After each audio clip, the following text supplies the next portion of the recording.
All right, I know we've all heard the saying, there are two things that are certain in life. Death and taxes. I hate to bring up the last one if that's a sore subject right now for anyone under the gun.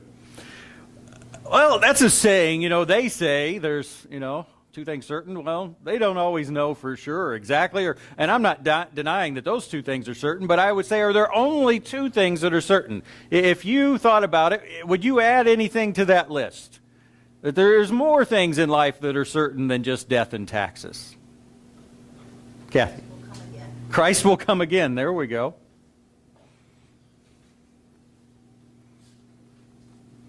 Any other certainties in life? Trouble? God and Jesus are certain.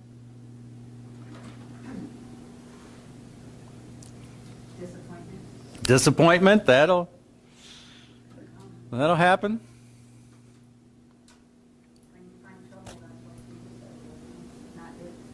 Yeah, it doesn't say if. It says when you experience trials, they're going to happen.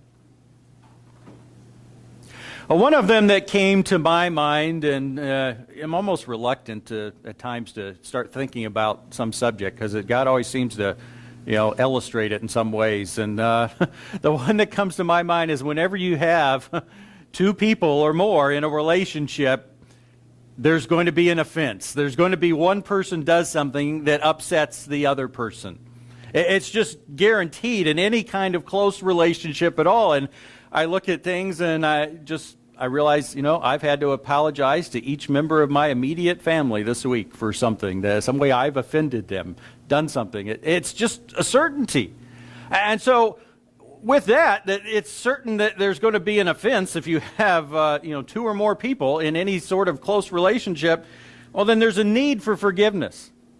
There's a need because it's not just I'll do it to them. They're going to do something that offends me, that upsets me, and I've got to forgive them or else the relationship is going to suffer or maybe just end altogether. That's a certainty when you have those relationships. I remember when I was in a Sunday school class, and I was a member of the Sunday school class, and I was in this class with all these young married couples, and I was their age, but I was the only one that wasn't married in the entire class. And the teacher was an older guy who was teaching, and he asked the class, what do we want to look at next? We're coming to the end of some book or some study. He went around, and almost every one of the couples was saying resolving conflict in marriage. And I thought, wow, really? Maybe I should be glad. It's just inevitable. When you have two people in any kind of, again, a close relationship, it's going to take place. And there's also the side of that when someone does offend me, if I don't forgive them, it affects me. It really does something to me if I start harboring unforgiveness and bitterness. So that's why the title today is This We Have to Get. There's some things we may never get in life, about the Bible even, but this subject today, and we're going to see how deep it goes, we have to get this. And we're looking at the end of Matthew 18, and the context for this, the beginning, you remember the disciples are asking this question to Jesus. Who then is the greatest in the kingdom of heaven? And we see in another one of the Gospels, they weren't just asking in general, they're arguing about themselves. I think it's me. I've done this. I think it's me. Who then's the greatest? And Jesus has to really clarify their thinking. It's not just to, inform them. He has to totally wipe the slate clean to start with. And he says, unless you become like a little child, you won't even enter the kingdom of heaven. Unless you humble yourself. It's those who humble themselves like a little child, they're the greatest in the kingdom. And we said there's two aspects of humility that come into play. And the first one is that part that wipes the slate clean. It's being aware of my limitations. What I can't do, or in this case, really, what I don't know. And don't even know I don't know. And so Jesus, these disciples, he knew what was in their mind. It was all these physical characteristics, just the world's typical idea of what makes a person great. And Jesus says, you've got to wipe all that away. And be aware that you don't know at this point. And then he tells them, and the other side of humility that comes into play is putting others first. And the Bible talks about this a lot, honoring someone else above yourself. Look to the interest of others. And Jesus then goes on to give all these examples that are really specific ways that we can put others first. And when he says, beware that you don't do anything that causes someone else, another Christian, to stumble, to sin, and harms, interferes with their relationship with God. So don't allow it in your own life either, because, for your sake and for theirs, he reminds them of how God loves each and every person, the parable of the sheep that goes away, and the 1 out of 100, and the shepherd goes and looks for it. And then he talks about the idea, if one of your fellow Christians does get caught in sin, try to restore them. Whether the sin is sin in general or maybe a sin against you, and go to a lot of effort. We don't like that. We'd rather not do it maybe, but he says, no, put them first, their will, their welfare, spiritual health, and do what it takes to help restore them. Well, that brings up a question then that Peter asks, and this is where we're going to start today, verse 21. Peter came to Jesus and asked, Lord, how many times shall I forgive my brother or sister who sins against me? Up to 7 times? Jesus answered, I tell you, not 7 times, but 77 times. I was reminded, I read this article this week, and it had a quote by Bob Vernon, who was the former assistant police chief of Los Angeles. And apparently a Christian man, and his observation about Christians fit in with this. He said, most Christians are satisfied to stay 10 degrees above the world in terms of morality, and imagine themselves being holy as God intends them to be because of that. That's his experience.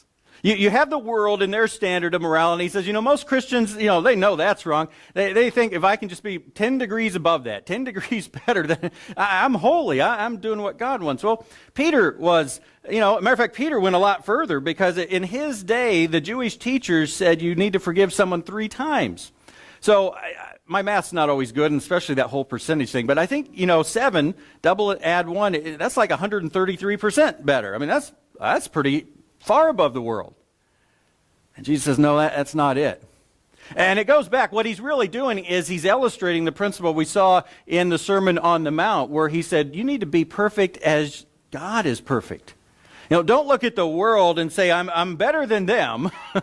Now, here's the standard, and we'll never be sinless. We'll never be perfect as God, but he says, set that as your bar. Don't set the world as it and think, okay, I'm a little better than them. No, look to God as your standard, and that's what leads into this parable of the unmerciful servant. Look at verse 23. It says, therefore the kingdom of heaven is like a king who wanted to settle accounts with his servants. As he began the settlement, a man who owed him 10,000 bags of gold was brought to him. Since he was not able to pay, the master ordered that he and his wife and children and all that he had be sold to repay the debt. At this, the servant fell on his knees before him.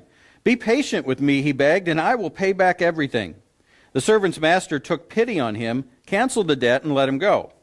But when the servant went out, he found one of his fellow servants who owed him 100 silver coins. He grabbed him and began to choke him. Pay back what you owe me, he demanded. His fellow servant fell to his knees and begged him, be patient with me, and I will pay it back. But he refused. Instead, he went off and had the man thrown into prison until he could pay the debt. When the other servants saw what had happened, they were outraged and went and told their master everything that had happened. Then the master called the servant in. You wicked servant, he said. I canceled all that debt of yours because you begged me to. Shouldn't you have had mercy on your fellow servant just as I had on you? In anger, his master handed him over to the jailers to be tortured until he could pay back all that he owed.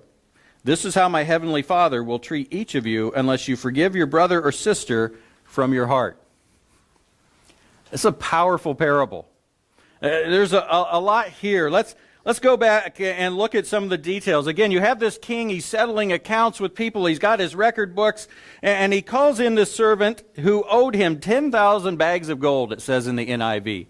Now, the literal words there in the Greek is 10,000 talents. But the problem is we don't know exactly what a talent was. I've heard all kinds of estimations about what it is. And, we're going to see, we do know what a denarii was. It was a day's wages. But what's a talent? And on the low end of the scale, just to put this in perspective, and again, it's as I look at some of them, it's really though, a talent is at least, it's made a weight of measure. So it could be a talent of gold or silver, and that's going to affect things. But it's at least a year's wages. At least a year's wages, and probably much, much more. I saw some things that said it itself could be 10,000 years of a talent itself. So, but just even think of it that way. 10,000 years wages. That's how much he owes. Yeah, we don't know how, and how did he rack up that kind of bill? I don't know. Yeah, I mean, that's some pretty lavish living.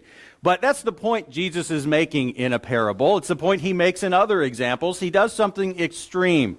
And so this man owed him 10,000, let's say, years' wages, and was brought to him. Since he was not able to pay, go figure, the master ordered that he and his wife and children and all he had be sold to repay the debt. Now, you aren't going to get that much for them. The highest you would get for a slave in that day, you sold someone in slavery, would be 1 talent. And that was extreme.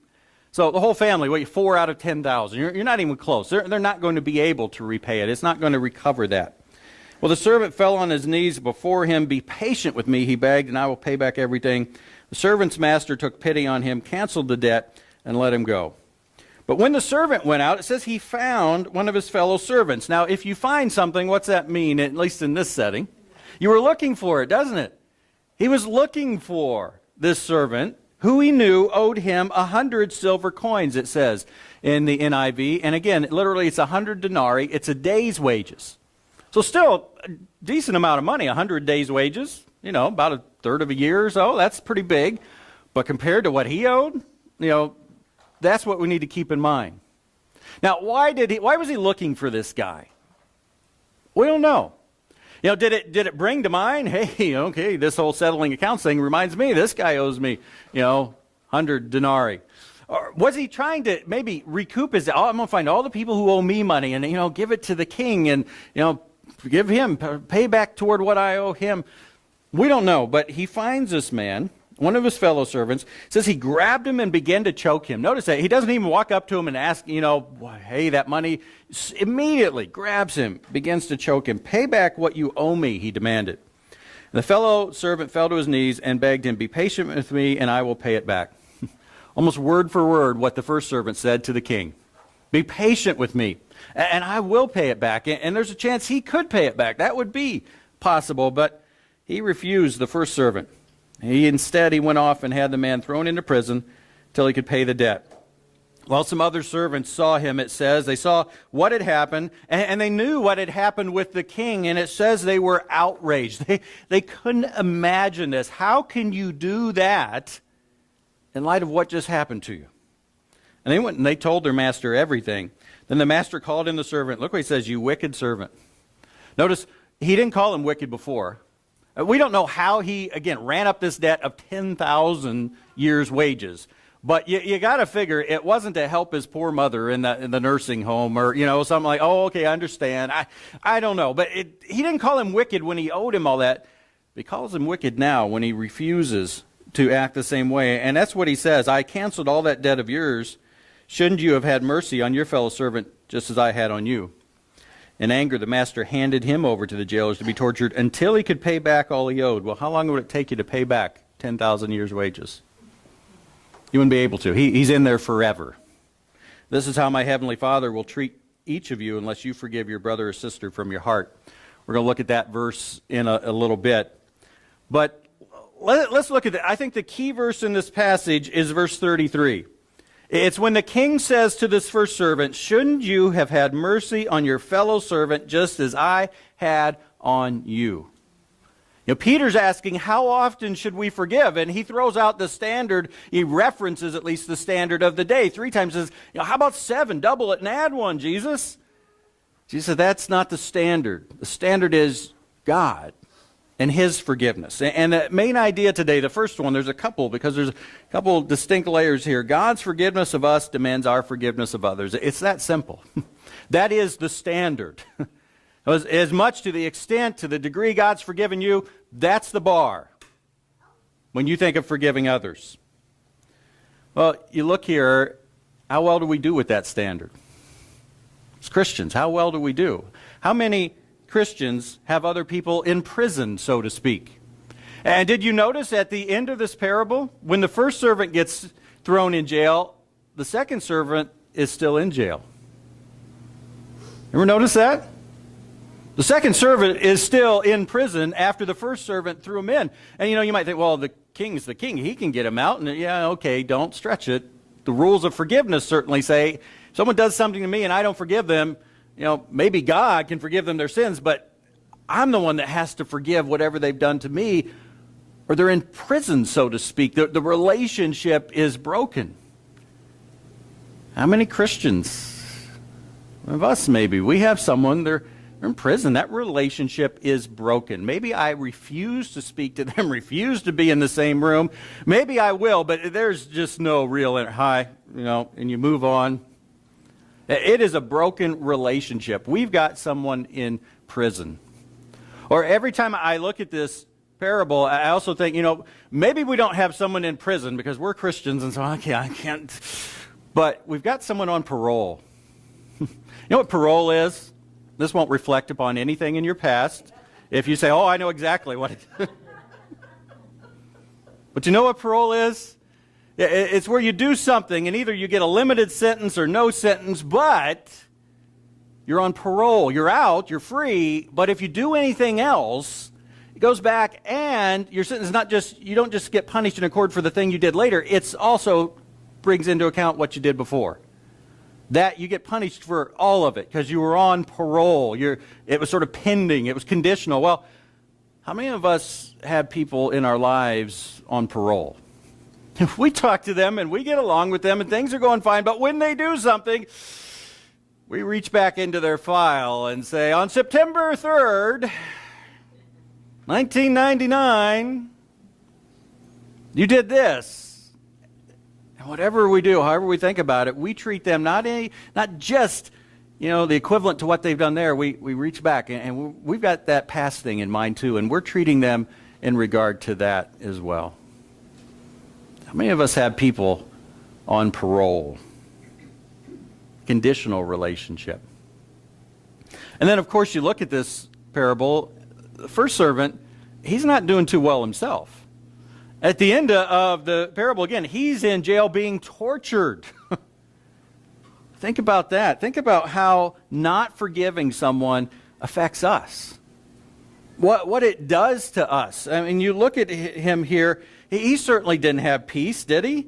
He's out there, and it says, he looks for this person, and he finds him. What do you think he was like? You think he was all tense coming out of there? That's no way to live. It says in Hebrews 12:15, on your handout there, it says, see to it that no one fails to obtain the grace of God, that no root of bitterness springs up and causes trouble, and by it many become defiled.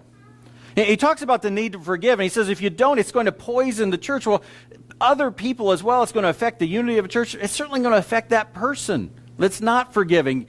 They're not going to escape that either.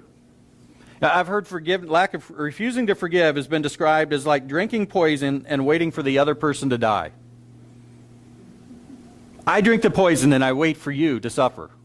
No, I'm the one that's going to suffer if I don't forgive. And this parable shows that as well. Well, whenever there's a story, sometimes even when it's a narrative, not a narrative passage, one of the epistles, but definitely stories, there's often a wait a minute moment. The problem is sometimes we're so familiar with the story that we don't like, wait a minute, because, we know how it turns out. It's not a surprise, like maybe if it was the first time we've heard it. But think about it, verses 29 to 30, you look at this, the fellow servant, after this first servant's been forgiven of 10,000 years' wages, finds the person who owes him 100 days, and it says in verse 29, his fellow servant fell to his knees and begged the first servant, be patient with me and I will pay it back. But he refused. Instead, he went off and had the man thrown into prison until he could pay the debt. Isn't that outrageous? How in the world? It just doesn't make sense. Again, that's why of course, we need to forgive the way God's forgiven us. And for this to happen, no. But it is possible for it to happen because people do it. We do it. We refuse to forgive. And again, maybe don't just think about, there's no one that I wouldn't, I couldn't be in the same room with. Maybe we don't have people in prison, but do we have them on parole? There's something we do there. We do these same things. Well, how do we do them? How can we know what we know and not just fully, completely, absolutely forgive someone? What's the root problem? Again, I think we know a lot of the details. There's nothing I've said. You need to forgive because God forgave you. No one is, wow, really? Didn't know that. What's the problem? And I think you see it in verses 23 and 27, really just the beginning of this parable. Look what happens here. Jesus says, "Therefore the kingdom of heaven is like a king who wanted to settle accounts with his servants. As he began the settlement, a man who owed him 10,000 bags of gold was brought to him. Since he was not able to pay, the master ordered that he and his wife and children, all that he had, be sold to repay his debt. At this, the servant fell down on his knees before him. 'Be patient with me,' he begged, 'and I will pay back everything.' Then the servant's master took pity on him, canceled the debt, and let him go." Did you notice something there? What did the servant ask for? Be patient with me and what? I'll pay back everything. That's what he asked for. He owed this king 10,000 talents of gold. 10,000 years' wages. You notice he didn't ask the king, please cancel my debt. He said, be patient with me and I'll pay it back. Was there any way he was going to be able to pay it back? No. But there also apparently was no way he could imagine asking someone, could you just write off that 10,000 talent debt I owe you? You know, even for a king, again, that's why Jesus makes it this amount. Even for a king, you know, for Bill Gates, this would be a huge amount. That's the point. He couldn't imagine, so he didn't ask for it. He did not say, please cancel my debt. He said, please be patient with me, and I will pay it back. He asked for a postponement, basically. And the king was settling accounts. He said, could you give me more time? But what did the king do? Verse 27, what did the king do? He forgave it. He canceled it. The king didn't say, okay, I'll give you more time. All right, you can have, because what could the king say? You can have 1,000 years? There's nothing the king could say. There's nothing that would fit. All right, yeah, well, no. So the king canceled the debt. The king pardoned him. Well, you look here, apparently the servant didn't realize that. When he went out, how could he go out then and find this other person and choke him and pay back what you owe me? Please give me more time. He refuses, throws him in jail. How could that be? Well, apparently he didn't realize. You know, did he forget? I don't know, it seems hard for me to imagine because it says then he went out. It wasn't even like a long period of time. Did he not apply it, not realize like, oh, okay, this happened to me. I should maybe do the same thing. The king certainly says, it just totally makes sense. Shouldn't you have done this? It shouldn't be a question. I'm wondering if he didn't hear what the king said in some sense, not just the audible sound waves, but he didn't understand it. He didn't accept it. Maybe he didn't believe it. Like, oh, you say that now, but always be held over me. Cancel this debt. I need to go find people who owe me money, pay you back. In whatever sense, he didn't get grace. For him to be able to go out then and find that person and choke him and pay back, he didn't get grace. Well, as Christians, we've been forgiven. We've been shown grace. This favor bestowed when wrath is owed. That's what we've been shown, but we don't always live like it, do we? We don't always live it out. And so I look at myself. Okay, do I forget about grace?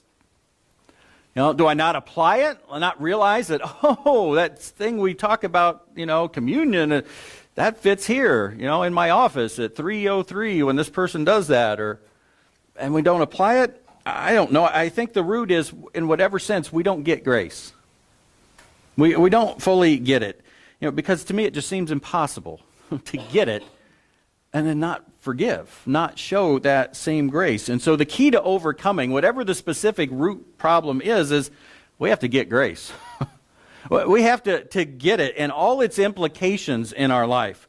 And as I thought about this sermon, and it's why I love this sermon, because it shows how important theology is, but it also reminds me how often I hear, oh, theology is not important. You know, and not just from, you know, regular people, at times from, you know, church leaders. Theology is not important. And like, you know, my response to that, important theology is important. Important theology is important. I will agree some theology is not important. Theology concerns every little detail. Some of it's not important. Paul said in 2 Timothy 2, refuse foolish and ignorant speculations, knowing that they produce quarrels. Don't just sit around and argue over little details that are just going to get you upset at each other. And it doesn't say exactly what that applies to, but I think some of it could be some theological details, some minutia. He says, don't. But you know what he says about grace? Galatians 1:6. Paul says, I'm astonished that you are so quickly deserting the one who called you to live in the grace of Christ and are turning to a different gospel, which is really no gospel, no good news at all. Evidently, some people are throwing you into confusion and are trying to pervert the gospel of Christ. But even if we, one of the apostles, or an angel from heaven should preach a gospel other than the one we preach to you, let them be under God's curse. As we have already said, so now I say it again, if anybody is preaching to you a gospel other than what you accepted, let them be under God's curse. The Message, I believe, in its loose way paraphrases that, let them go to hell. Because that's what it means to be under God's curse, is to spend eternity separate from God. Do you think Paul views grace a little differently than he does other theological details? Yeah. He's like, this you have to get. This is essential. This is important. We've got to realize the difference between this important theology of grace and some other things, and we've got to live accordingly. And you know what? I don't think we always do, and it's why people throw this stuff together. It's like, theology is not important. It reminds me, when I was in seminary, I had a class one semester on grace, and it was the second hour of the day. First hour of the day, there was a class on the end times. When will Jesus come back, the details, the rapture, the this, the beast, all this stuff, all these details. During the break, during second hour, I didn't have the first class. A lot of people in the second hour grace class had the first one as well.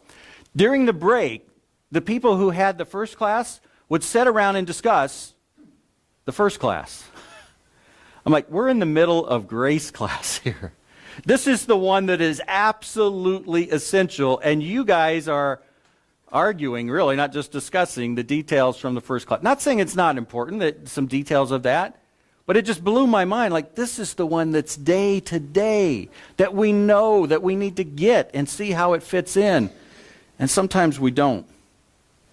I heard the phrase once, everyone is a theologian. If I were to ask you, I should have done that. Next time, mark that down. How many here are a theologian? Pretend I didn't say that. Strike that, rewind the tape. There we go. They'll never know. Most people, regular church people, I'm not a theologian. No, everyone's a theologian. You're either a good theologian or a bad theologian. Theology just means I've got an idea of what this means in the Bible. We've all got an idea. Is the idea good or bad? And when it comes to grace, we've got to have a good theology. We've got to get grace. And the main idea, the second one today that goes to this deeper level, is grasping God's grace will empower us to show grace to others. But we've got to grasp it. We've got to know it. We've got to understand it. And so I put there on your sheet a little Grace 101. I want to make sure we get the basics of grace. And I did put there regarding justification aspect of grace. You realize, and I asked this question, you guys always know, sin has really three effects. The two effects of sin that we often talk about, what are they?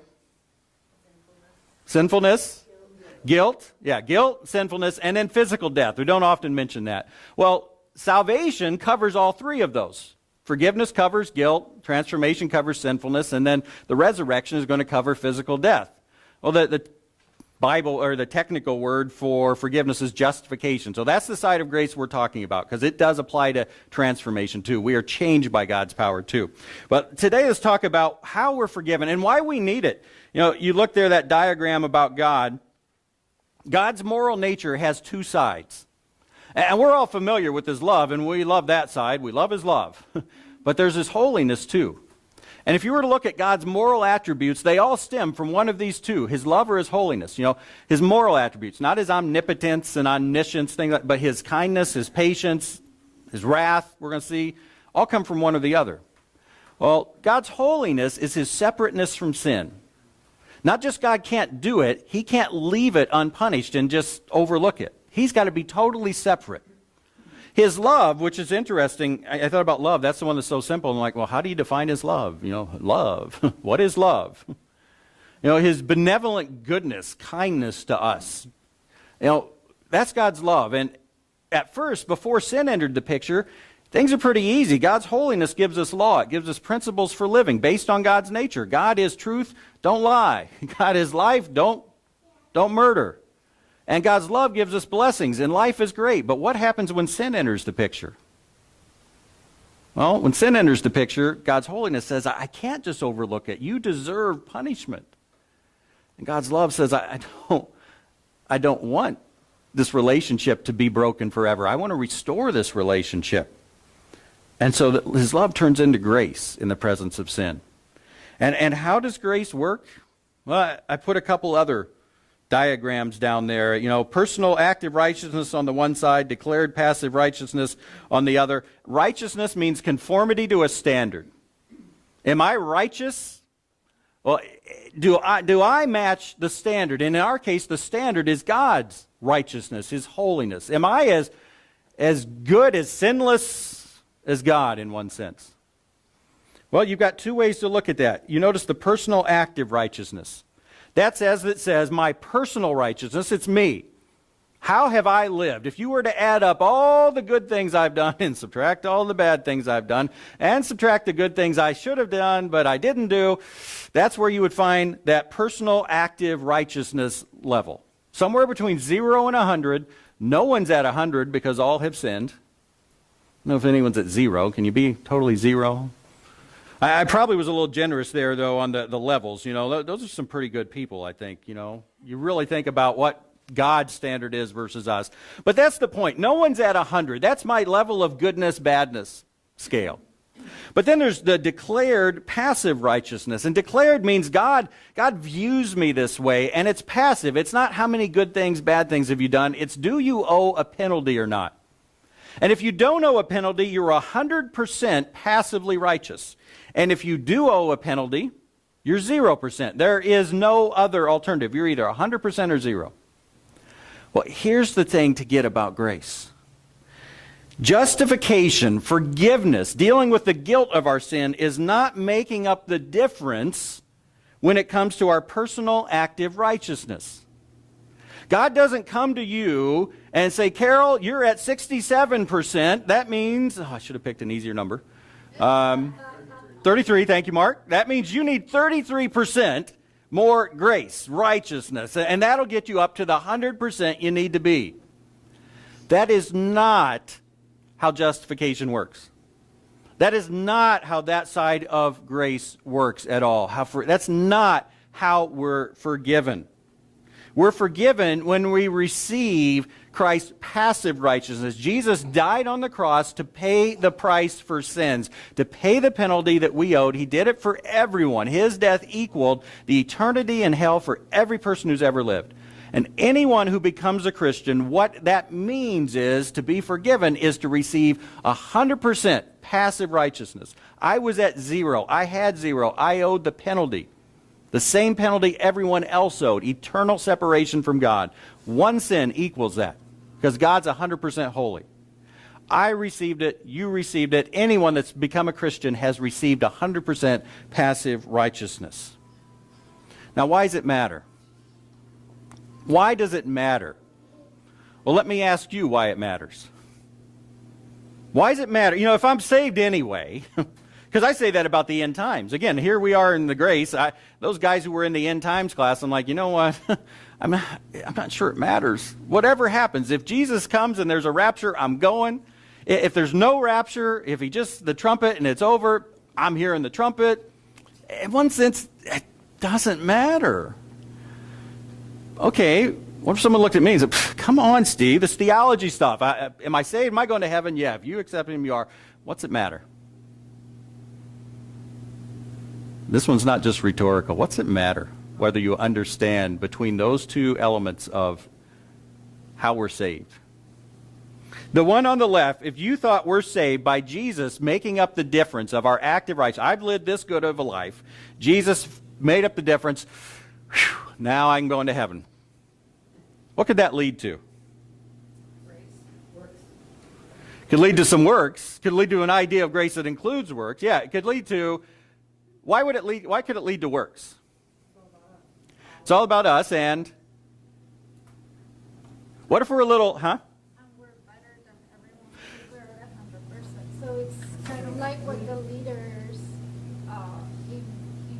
that were giving when Jesus came. They were 100%. They thought they were 100%, and so they looked down. Yeah, if you misunderstand grace, I've always said there will be one of two effects. You'll either be prideful because you think you're better than someone else and needed less grace, or you'll be shameful because you think you're worse than someone else and needed more grace. Again, when you define grace as making up that difference. The other thing is it may lead to a works mentality because you might think God's got some bare minimum and I'm not sure I'm there. They're like, surely God's not going to get, I got to at least attain 25% on my own. And I had a pretty bad high school experience. I'm not sure where I am. I got to do a lot of things because, he's not going to give more than 75. I've got to do my part. And so it could lead to that.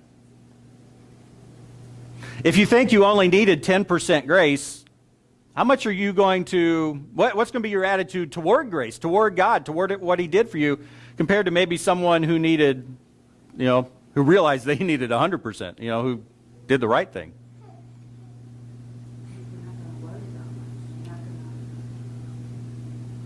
Remember Jesus said to someone, he who has been forgiven little loves little. He's been forgiven much, loves much. And the point is, if you understand the passive righteousness, who's been forgiven little? No one. If you truly understand the way it's supposed to be. Now, the first people think they've been forgiven. Yeah, I was forgiven about 15%. That's how appreciative I am to God. God, I'm appreciative for 15% of grace. That's what you gave me, so I'm that appreciative. But if you understand it, I'm 100% appreciative because I needed 100% grace.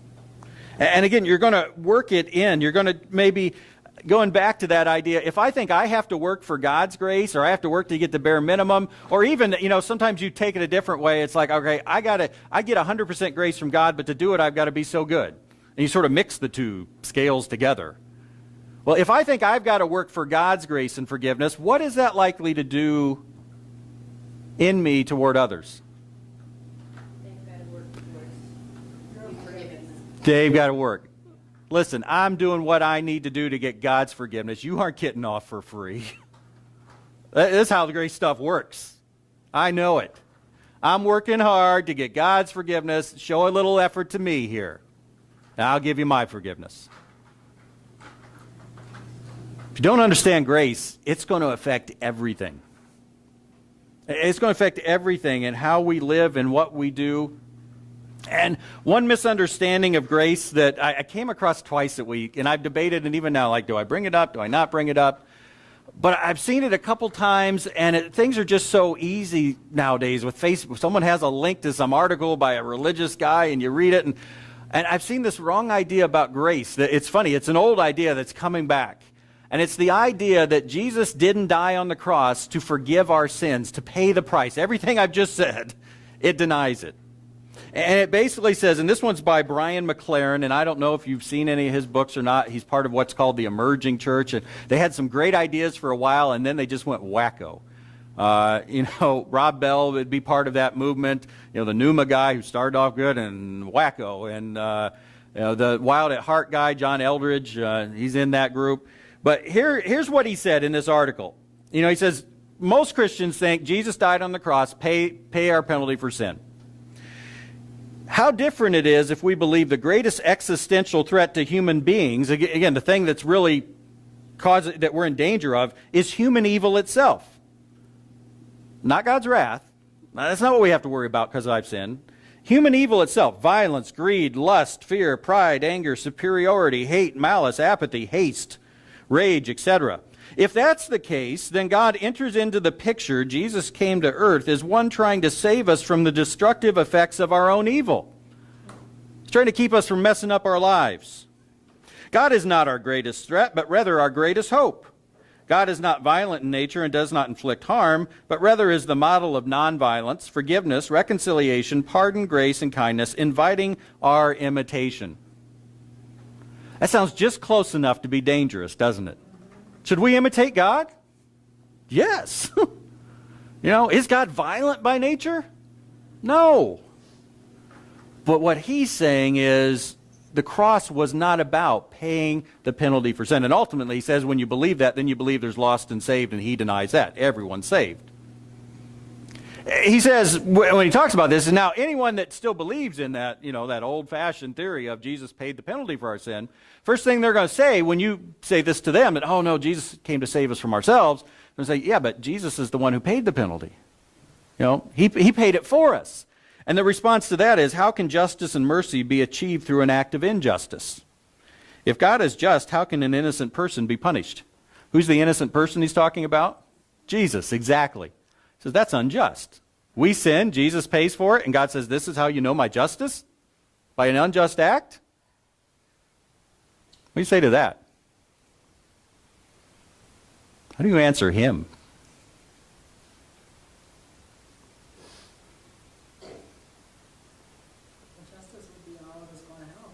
It would be. Was it unjust for Jesus to pay the price for our sins? If he was forced, maybe. There you go. If you were to use the analogy of a person committing a crime, and the judge says, I find you guilty, Mark, of committing this crime. Your punishment is whatever, 50 years or life. And so, let me see. Tori, you're the one who's going to pay his penalty. You didn't do it. I absolutely know you didn't do it. You don't want to pay the penalty. You're the one to pay. That would be unjust. But if I, as the judge, find Mark guilty and says, Mark, you absolutely deserve the punishment, but I'm going to take it for you. That's not unjust then. If I'm the one who's willingly choosing to do it, and then in the big picture, God's the one himself, Jesus, takes the penalty. So again, that's something that's out there that undermines grace, and you're going to hear it. And if we don't get grace, it's going to affect everything. How we view things, certainly how we forgive, as this parable is talking about. But when we understand grace, and specifically today this justification, how am I really forgiven? What's the mechanics of it? And you know what? We need to understand the mechanics, but then we also even deeper need to understand the love behind it. God's grace, it's why I put that first chart up there. God's grace flows from his love. It's not just how he did it, it's why he did it. Why did God forgive me? Because he loves me. And I sin over and over, and he loves me. And I sin again, and he loves me. And that doesn't make grace an excuse for sin. I read something else that was great. The problem with grace isn't that we think about it too much and say, oh, okay, I can do whatever I want. It's that we think about it too little, and we don't get it. Boy, if we think about it a lot, it's going to motivate us to live for God in every way. It's going to motivate us to forgive people, as this parable's talking about, not to have them in prison, not to have relationships that are totally broken, not to have them on parole, just waiting to bring up, oh, yeah, it's just not today. You did that too. It's not just I know I should forgive, I'll be able to forgive. That's the difference too. I know I should forgive, but grace enables me to forgive. I had a script. I still pray that something could come of this because it's such an amazing story about the Christian couple who were caught up in the Muslim violence in Indonesia, and her family, her mother-in-law, son were killed by the radical Muslims.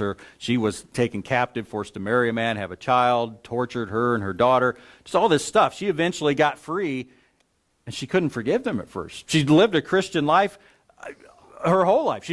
Done what she was supposed to do, but she couldn't forgive them. And it finally came down to she was trying to forgive them just because she knew she should. And that wasn't enough. Up to that point, she'd been able to live her Christian life doing what I'm supposed to do. I know I'm supposed to do it, so I'll do it. But she got to this, and that wasn't enough. That external, rule wasn't enough. But grace came alive in her, and she realized just what Christ had done for her. And that's what enabled her to forgive. So grace doesn't just tell us you better forgive. Grace enables us to forgive when we get it. And grace impacts all of life. It's not just forgiveness.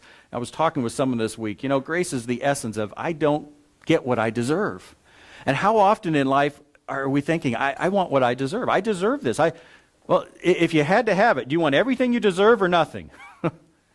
Because everything would mean eternal separation from God. Grace puts it in perspective. You know what? Anything you get you don't deserve, be thankful. Because you deserve eternal separation. And if you're a believer, you don't have that coming. And grace gives us peace. I can live this life with peace. Again, I think about this person and this first servant. He went out and he found the man. He was just figure how clinched he was. I'm going to find this guy who owes me. That's how he was going through life. And I've seen a lot of Christians. That's how they go through life. There's no peace. They aren't relaxed. But the Bible says in Romans, therefore, since we have been justified through faith, we have peace with God. I don't have to worry about him. Why? Because Romans 8:1 says, therefore, there's no condemnation. God's not looking at me and holding something over my head. He said, you are absolutely forgiven. Don't worry about it. Don't worry about it. Well, I do want to deal with that last verse. We talked about it in Bible study. It was interesting. In verse 35, this is how my heavenly Father will treat each of you unless you forgive your brother or sister from your heart. And remember the question came up. That sounds a little bit like works, doesn't it? You don't forgive someone, you don't go to heaven. So I have to do something to get into heaven. That sounds like works. Remember we said first you have to define a work. What's a work? It's something I do in obedience to God's principles, his law. The thing that sets works apart is, am I doing it to be saved, a works of the law, to earn salvation? Or am I doing it because I'm saved, an act of gratitude for God's grace? Yeah, it's a work. I'm supposed to be kind, supposed to not be angry, supposed to forgive, all these things. But I'm not earning God's salvation. Someone has said, grace is not opposed to effort, to me doing things. It's opposed to earning. I don't earn salvation, but God does expect me to live the Christian life. The problem here, why Jesus is saying this, again, it's not some level of works. It's not if you're not at 51%, if you're not at 75%. It's if you don't have a commitment to God. And he's saying here, you can't be receiving grace if you absolutely refuse to show it. You've not received it. It's not that I'm looking at you and saying, oh, you're not good enough. You haven't gotten it. You haven't made that foundational commitment that says, God, I surrender my life to you. I won't be perfect. I know it. You know it. But I'm surrendered to you. You're saying, God, I'm not surrendered to you. I'll give you all my life except this one area. I am not forgiving. Definitely not that person. God says, well, then you haven't committed. I'm not looking at you and measuring your works and saying you fell one work short. I'm saying you never committed in the first place. You never surrendered in the first place. Forgiveness doesn't earn grace, but refusing to forgive rejects grace. And remember we said Tuesday night, I'd never thought of it this way, but I think it applies. It's a little bit like the Pharisees, where Jesus talked about blasphemy against the Holy Spirit won't be forgiven. Why? What was blasphemy? It's like they knew Jesus was doing works through the power of God. He was casting out demons through the power of God, and what they tell the people? He's doing it through the power of Satan. Those Pharisees were jeopardizing the salvation of these people. Well, think about it. If I live my life and say, I'm a Christian saved by grace, and then totally refuse to forgive the essence of grace, other people see that and like, that's what Christianity is? No thanks. Now, does that mean we have to be perfect? Absolutely not. And you will all often hear people say, oh, those Christians are hypocrites. 9 out of 10 times may be an excuse. They're just using it to keep from facing the facts themselves. But if I ever just say, I refuse to live by God's principles, refuse to do it, not going to do it, God, not going to live the way you want me to do, don't care the impact that has, that's me saying, God, I don't care that I'm the one who's supposed to be spreading this good news, and anyone that I'm coming in contact with, I'm basically contaminating. That's what God's saying. We don't have to be perfect, but we have to be committed to him. All right, what do I need to do? How do we take this home? I think the first thing all of us need to do, and hopefully you've been doing it as we've gone, in terms of forgiveness, ask yourself, do I have anyone in prison? Is there anyone where the relationship really isn't one? Either I refuse to see them, talk to them, or we're in the same room, but there's no doubt there's hostility there, and I'm not doing anything to resolve it? Or do I have anyone that's on parole? We get along and we talk and we're fine until they do something, and then I bring back everything. I may not bring it up to them, remember what you did, but in my mind, I remember what you did. And you know what? I think the biggest place this comes into play sometimes is families, people that we're the closest to. Those are the ones that we're tempted to bring back those things. And so we need to ask, have I truly forgiven? And then ask about grace. What do I understand about grace? If I don't get it, I need to. It's not just like the end times. I'm sorry, some people, they're just so important. I've never found two people to totally even agree on all the details of that. It's not life or death, but grace is. What do I understand about it? How often do I think about it? How well do I apply it? I was talking with someone this week, and they said, wouldn't it be cool if you could develop a little catchphrase like grace check? And you'd be in the middle of something and you say, I need a grace check. Am I living like the Son of God died for me and I've accepted it? And maybe if you really want to get bold and risky, you allow someone else to say to you, grace check. You also have the Holy Spirit to give us a grace check. He is, yeah. He's trying to. And if we don't understand grace, he's not got any power. Grace check, working during God's favor, got it. So you got to understand what grace is to get the grace check. But yeah, he's trying to, if we'd allow someone else, and there's that growth triangle. We get the truth in the Word, the Holy Spirit is working in situations, and other people, if we'd allow them, and again, yeah, you want to be bold, I challenge you, allow someone else to say to you, grace check. Allow your husband or wife, allow a close friend, allow a family member that you're in contact with often. What will it look like? Well, how would your life be different if you were really living by grace in your relationships and just in your life? I thought about this myself. I think I'm closer than I was, but what will it look like to live that out? It does for you. That's the whole point. The freedom of grace is why Paul's so upset in Galatians, because they aren't free. Well, what is there as we start to live it out? I wanted to leave this one open because I didn't want to assume that I'll ask the right question. What do you have? Is there something about grace? How's this fit?